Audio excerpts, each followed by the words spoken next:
Hi, everyone. This is Team One. Our final project on big data is to predict the popularity of shot pet photos, and team members including Tingting, me, Wuxiong, and Sumitra.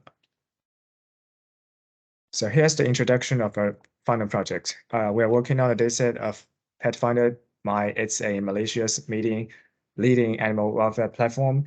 It's got animal records of over 180,000, and among them, over 50,000 has been adopted. PetFinder is collaborating closely with animal lovers and other associations to improve animal welfare. The website posts photos of pets, and its users use these photos to select the pets they want to adopt. So ideally, when we choose when we choose pets, we want to use we want to pick pets with Twitter photos. The business problem is to predict the popularity. It's a measure of page view statistics and cuteness of the photos. And the machine learning techniques can be used to guide our users to upload cuter photos so that the pets can be more easily adopted. Possible suggestions can include like improve the lighting or remove unnecessary accompanying like human hands, or add accessories to make the photo look more detailed, or reduce blurriness to make the photo look clearer. Now let my teammate Tingting to introduce the next part of our presentation. Thank you, Yuan.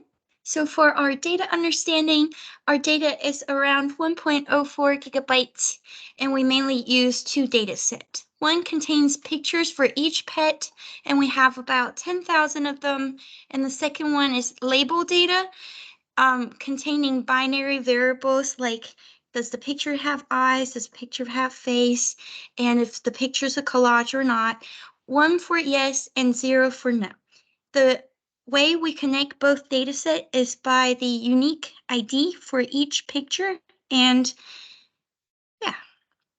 Next, for data preparation, our dataset is quite clean, so the main task was to store and read the images. For storage, we decided to use S3 buckets and HDFS because it's cost effectiveness. There's no license fee, it is open source, and can have large dataset storage of any size and in any format, including structural and unstructured data. This was very important for us because our dataset contains images also, and that is a new format that we've never done before. For faster recovery from hardware's failure, S3 and HDFS would be able to provide that because it is compatible with several operating systems and it's on cloud, so we could access it from anywhere. To read our data, we use PySpark because it allows parallel processing and comprehensive API. Next, I'll hand it out to my teammate Wuxiong to explain model building. Thank you, Tingting. So for our dataset, we mainly use the machine learning techniques to predict the popularity of each pictures. For our machine learning techniques, we mainly use three approaches. There are numerical predictions, multi-class classification, and finally the binary classification. We start building our models using the numerical predictions.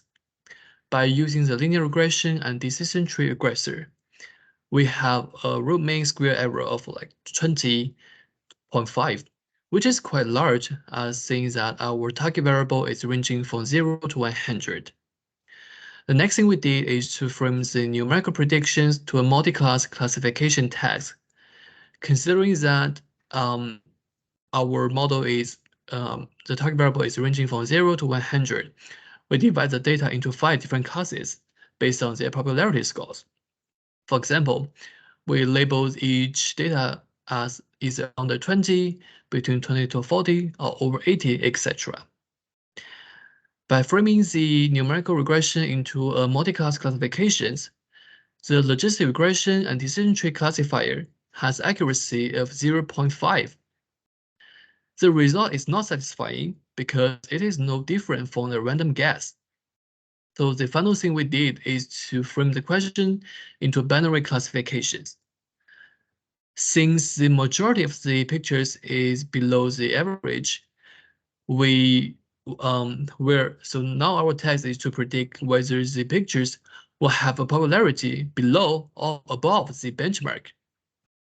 And by doing that, our accuracy is now 0.79, which is pretty satisfying. Moving on, we thought maybe using the image detection maybe is a better approach as compared to the pure text analysis, because we human beings perceive cuteness of each picture is really subjective. So ideally, we could use PySpark for pre-processing the images by cropping the images into the same size. And after that, we could perform the principal component analysis on images to reduce each image into a smaller dimension, so we could use them to feed our deep learning models. But given our current knowledge level on PySpark, we were unable to complete such tasks. Next, I'll hand over to Sumitra to explain our challenges. Thank you, Wuxiong. So a couple of challenges we faced during model building. So like first, there's the image dimensions were not aligned. As you can see in the picture that a selfie of a pet has been taken, because of which the body is not properly visible. The dimension of the images is not aligned, like the size of the images. And there were a couple of text were written on the pictures and the image was blurred. We also had the limited tutorials to apply for the object detection. And during model building, we also found that popularity were very subjective, and because of which there was a large deviation. Some of the recommendation from our findings from the model building, that PetFinder can use this model for predicting the cuteness of the pets to get popularity and adoption, as explained by my teammate Wuxiong, that how the accuracy is higher. And we can also design a tutorial for the users to upload the images in terms of the good dimension and the quality and the shape and size of the images.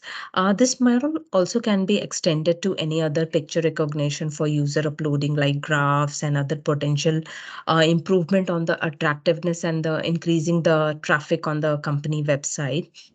For the future perspective, we can use the PySpark training for pre-processing of the images.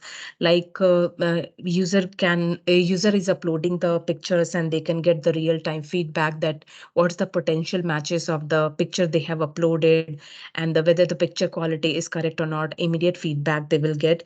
We can also perform the PC and train the deep learning model. We can use the object detection to segment the pet images instead of just doing the image classification, what we have done. Because in the picture, if there are multiple pets images are there, so what's the classification and what's the detailing of the images, whether it is all the pets are dogs, or all the pets are different, like cat, dog, and some other pets are there.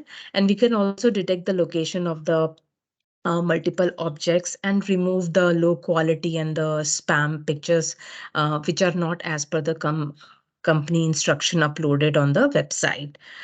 This is our presentation. Thank you so much.